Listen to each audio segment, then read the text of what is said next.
আপনারা দেখুন যুগবীক্ষণ, যুগের সাথে মানুষের পাশে সর্বদা এগিয়ে।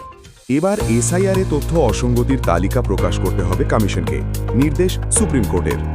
নন্দীগ্রামের সবুজ ঝড়, এসএসসি মামলায় স্থগিতাদেশ সুপ্রিম কোর্টের। টি-20 নিয়ে এবার বাংলাদেশকে সময় বেঁধে দিল আইসিসি।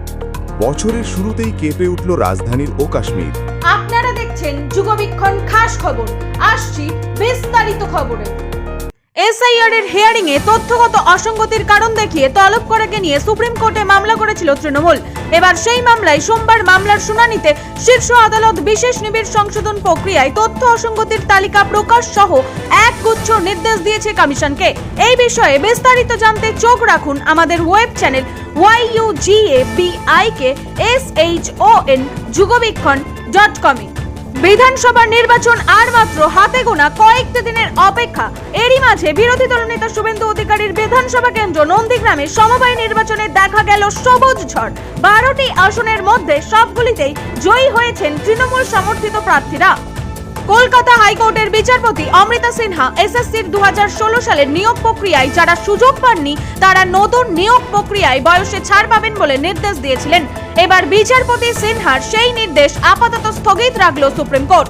সোমবার শীর্ষ আদালতের বিচারপতি সঞ্জয় কুমার এবং বিচারপতি কে বিনোদ চন্দ্রনের বেঞ্চ এই নির্দেশ দিয়েছে।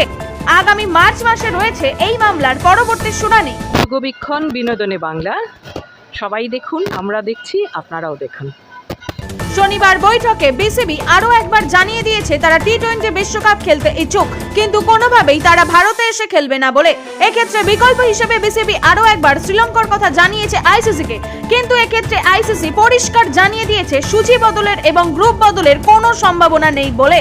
অতএব বাংলাদেশ যদি নিজেদের দাবিতে অনড় থেকে যদি বিশ্বকাপ খেলতে না আসে তাহলে তাদের বদলে অন্য দলকে খেলানোর ভাবনা রয়েছে আইসিসির।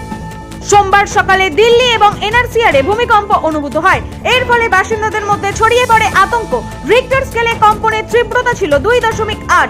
বিশেষজ্ঞদের মতে এই কম্পনের কেন্দ্রস্থল উত্তর দিল্লি। মাটির 5 কিলোমিটার গভীরে ভূমিকম্পটি হয়। অপরদিকে সোমবার সকালে ভূমিকম্পে কেঁপে ওঠে উত্তর পশ্চিম কাশ্মীর। রিক্টার স্কেলে কম্পনের মাত্রা ছিল 5.7। রাজনীতি থেকে ক্রীড়াঙ্গন, শিক্ষা সংস্কৃতি থেকে বিনোদন, সব খবরে প্রথমে যুগবীক্ষণ প্রিন্ট এবং ডিজিটাল। পড়ুন, দেখুন এবং এগিয়ে চলুন যুগের সাথে।